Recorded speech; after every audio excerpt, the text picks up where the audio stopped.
we don't do this for the critics or for, you know, for each other or to make our families proud. You know, we do this for the money. Hi everyone! Millions of people around the world learned how to laugh because of Jennifer Aniston. For years, her smile felt like home, her voice like comfort, her presence like a friend who never left. Through Rachel Green, she helped millions survive breakups, loneliness, and long nights. But while the world celebrated her happiness, a very different story was unfolding behind the scenes. A story of silent pain, lost dreams, and questions she was never allowed to answer. At 55, Jennifer Aniston finally admits what many of us quietly suspected all along, that behind the iconic laugh was a woman carrying heartbreak far deeper than anyone ever imagined. Jennifer Aniston was born in 1969 in California into a family that seemed glamorous from the outside. Both her parents were connected to the entertainment world, and when her father landed a role on the popular soap opera Days of Our Lives, the family moved to New York City. To young Jennifer, the city was exciting and full of life, but inside her home, the atmosphere was heavy, tense, and filled with constant arguments.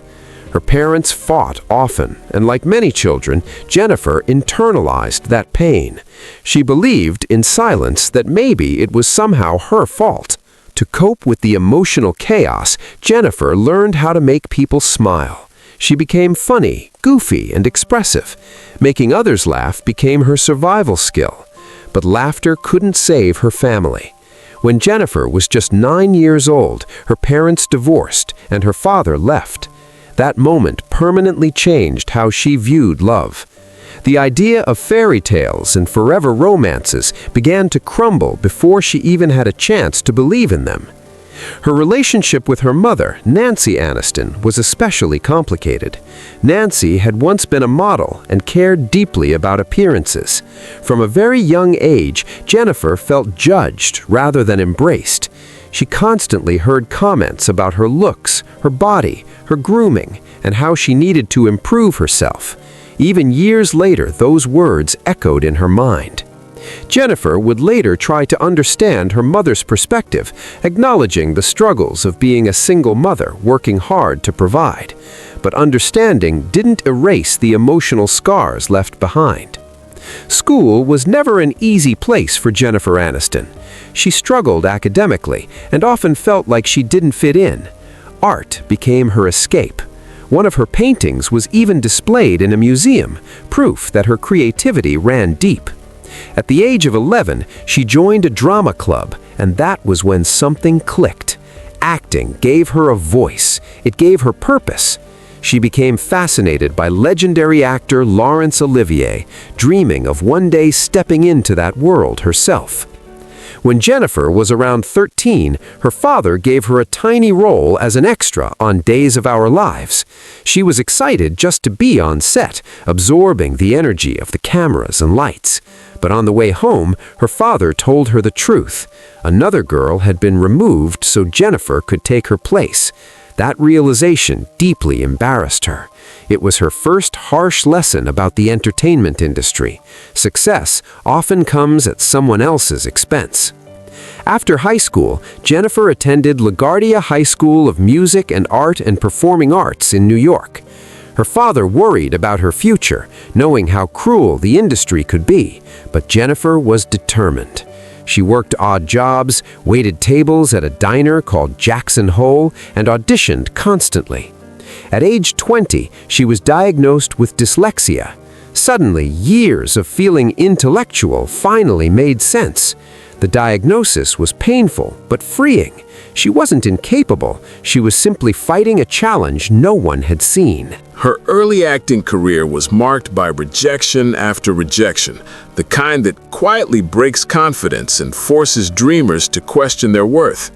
Jennifer Aniston worked tirelessly, showing up to auditions with hope, only to be told no again and again. Her first film appearance, Mac and Me, was so small that her name never even appeared in the credits. It was a humbling beginning, one that made success feel impossibly far away. Theater opportunities began to disappear, and the excitement of performing on stage was slowly replaced by uncertainty and financial stress. After struggling to survive in New York City, Jennifer made the painful decision to start over. She packed her bags and moved to Los Angeles, chasing a dream that seemed to be slipping through her fingers. Television roles started coming in, but none of them lasted. Sitcoms like Malloy and Ferris Bueller were canceled almost as soon as they aired, leaving Jennifer once again standing at the edge of failure. Each cancellation felt personal, as if the industry itself was quietly telling her she wasn't enough. In 1993, she landed a role in the low-budget horror film Leprechaun. Critics mocked the movie, and it was far from prestigious, but it unexpectedly developed a cult following. More importantly, casting directors finally began to notice Jennifer. For the first time, the door cracked open instead of slamming shut. Then, everything changed when a script landed in her hands. It was about 6 friends living in New York City, navigating life, love, and adulthood together. The show was called Friends. The creators initially envisioned Jennifer as Monica Geller, but she felt an immediate, powerful connection to Rachel Green. She didn't just want the role, she believed she was Rachel. At the time, she was tied to another CBS series, but she trusted her instincts. Jennifer begged NBC to give her a chance, filming the pilot with no guarantees, fully aware she might be risking everything she had worked for. When Friends premiered in 1994, it became an instant phenomenon. Overnight, Jennifer Aniston became one of the most recognizable faces in the world. Millions copied Rachel's hairstyle, unaware that Jennifer herself disliked it. Fame was overwhelming. Strangers recognized her everywhere. The pressure was relentless. What saved her was the bond she formed with her castmates, Courtney Cox, Lisa Kudrow, Matthew Perry, David Schwimmer, and Matt LeBlanc. They became a family, supporting each other through sudden stardom. Behind the scenes, the cast made history by demanding equal pay, standing together as one unit.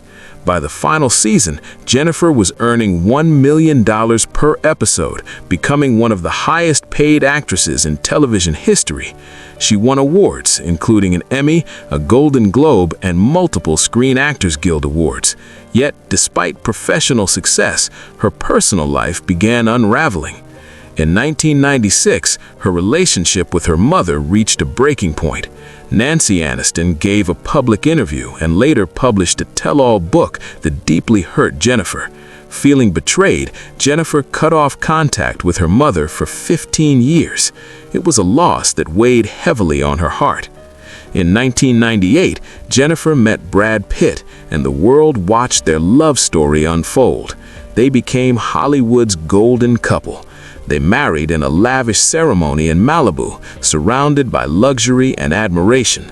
From the outside, it looked perfect, but inside, cracks formed. Jennifer sensed that fairy tales didn't protect people from heartbreak. In 2005, the unimaginable happened. Jennifer and Brad divorced. The media turned vicious. Fans chose sides. Team Aniston and Team Jolie dominated headlines. Jennifer was painted as the woman who was left behind. Rumors claimed she didn't want children.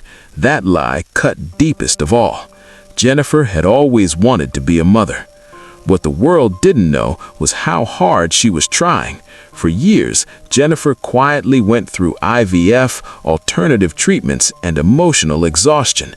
Every failed attempt broke her heart a little more, yet she endured the pain in silence while tabloids speculated and judged.